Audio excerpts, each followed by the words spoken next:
संसद में जो कुछ हुआ है वो तो एक एजिटेशन का एक हिस्सा मेरे ख्याल से बताया जा रहा है। खबरों में जो आया है अब तक निकल के कि वो कुछ लोगों ने भारत माता की जय के नारे लगा करके और वहाँ गैलरी से नीचे कूद करके जो है उन्होंने एजिटेशन किया है, सुना।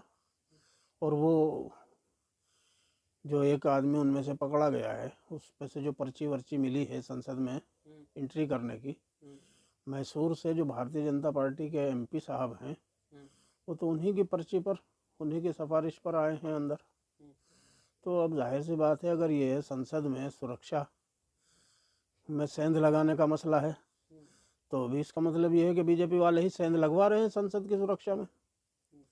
और भाई अगर ये वाकईतन एजिटेशन का मसला है तो एजिटेशन भी बीजेपी वाले ही करा रहे हैं।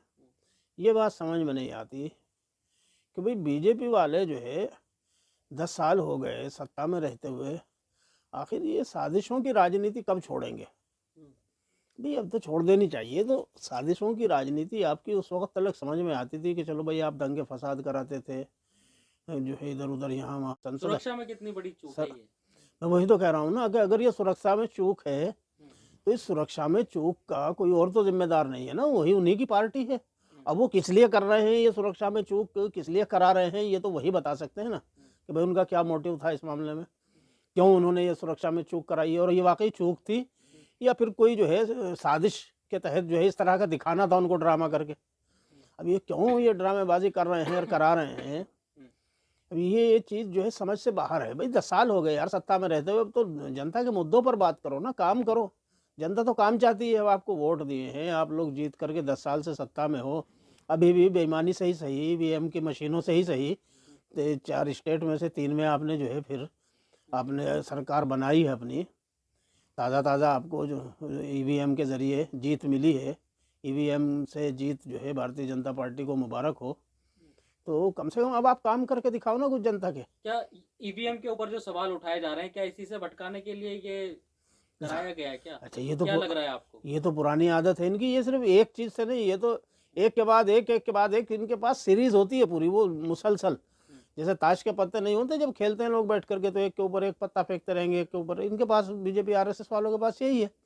तो ये एक मुद्दे से मसला लोगों को भटकाने के लिए दूसरा, दूसरे से तीसरा, तीसरे चौथा, ये थोड़े थोड़े टाइम से ये इसी तरह मतलब कर। आपके कहने का ये मतलब है कि साजिशन जो है ये बीजेपी ये ने तो खुद कराया है? ये तो बीजेपी वाले बताएं भाई। जब बीजेपी के एमपी की सिफारिश पर जो है जो लोग एंट्री कर रहे हैं संसद में, तो जाहिर सी बात है बीजेपी ने बुलवाए हैं वो लोग।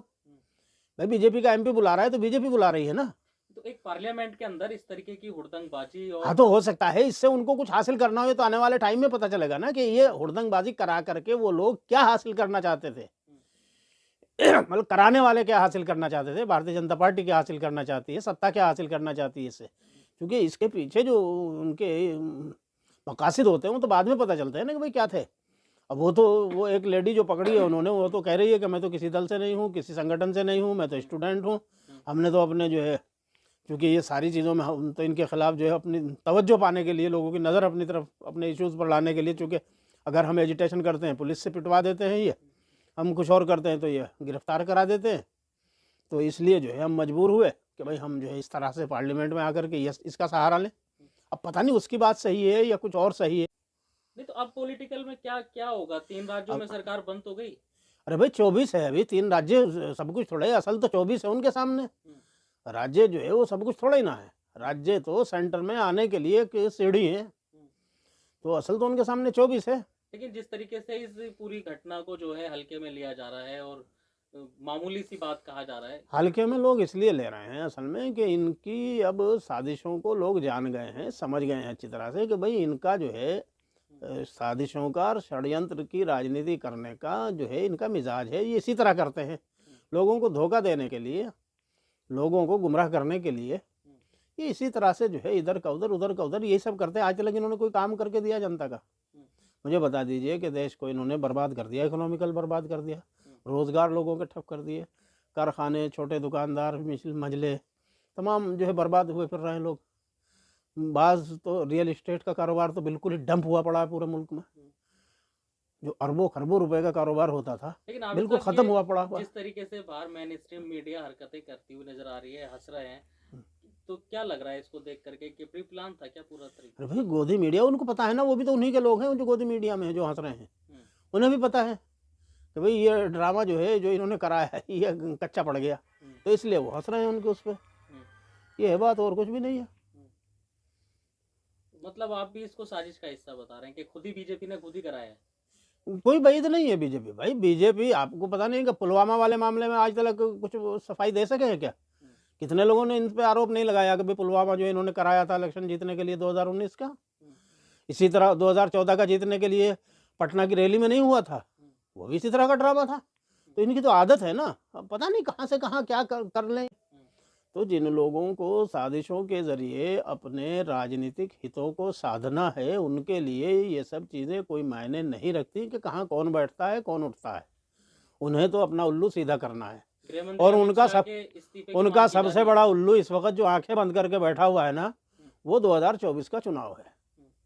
तो उस उल्लू को इन्हें सीधा करना है, उसके लिए जो भी इन्हें करना पड़ेगा वो सब करेंगे। अब रही बात ये कि ये साजिश थी या हमला था, सुरक्षा में सेंध थी, जांच तो होनी चाहिए ना, हाँ बिल्कुल जांच होनी चाहिए, और जांच भी निष्पक्ष होनी चाहिए। और करेगा कौन और कराएगा कौन? एजेंसियां करेंगी। अब एजेंसियां हालांकि उनके हाथों का खिलौना है। ईडी,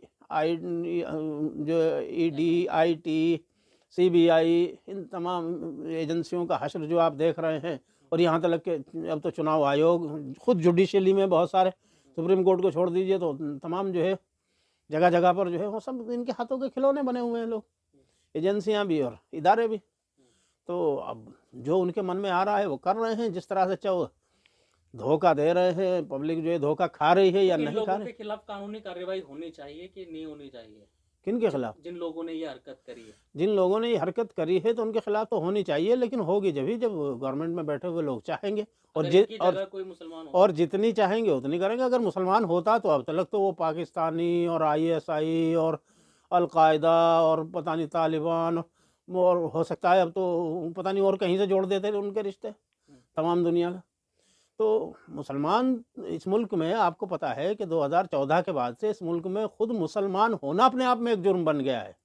अब किसी और सबूत की या किसी और काम की, किसी चीज़ की ज़रूरत ही नहीं रही। अब तो झूठ में भी जो है किसी मुसलमान के ताल्लुक से आप खड़े होकर कुछ कह दीजिए, अब आगे किसी को पूछने की, करने की, रिसर्च की, तहकीक की, तफ्तीश की कोई ज़रूरत ही वाकई नहीं रहती। बस मुसलमान है उतना काफ़ी। एजिटेशन था तो एजिटेशन तो अगर इसकी जगह वही बात होती है ना, अगर विपक्ष के लोग या कोई मुस्लिम अगर होता तो फिर अब तक तो मेरे ख्याल उसका क्या असर हो गया होता। मैंने बताया ना, उसका असर जो है यहाँ से लेकर के ISI और बगदाद और कहाँ कहाँ तमाम उससे जोड़ दिया गया होता, और उस पर अब तक जो है पता नहीं कितना जो है वो सब सारे मुल्क के मुसलमानों को जो है उसकी आड़ में गद्दार और आतंकवादी और क्या क्या जो है बता दिया गया होता। तो इनके खिलाफ लग रहा है कि कोई तो मैंने कहा ना, ये सब इसलिए है कि इस मुल्क में मुसलमान होना ही 2014 के बाद से जुर्म बन गया है। जब से नरेंद्र मोदी साहब आए हैं, शुरू के 6 महीने अगर छोड़ दीजिए, तो उसके बाद इस मुल्क में लफ्ज़ मुसलमान ही जुर्म है एक। तो इसलिए जो है भैया मुसलमान है, आप अल्लाह भरोसे जीते रहिए।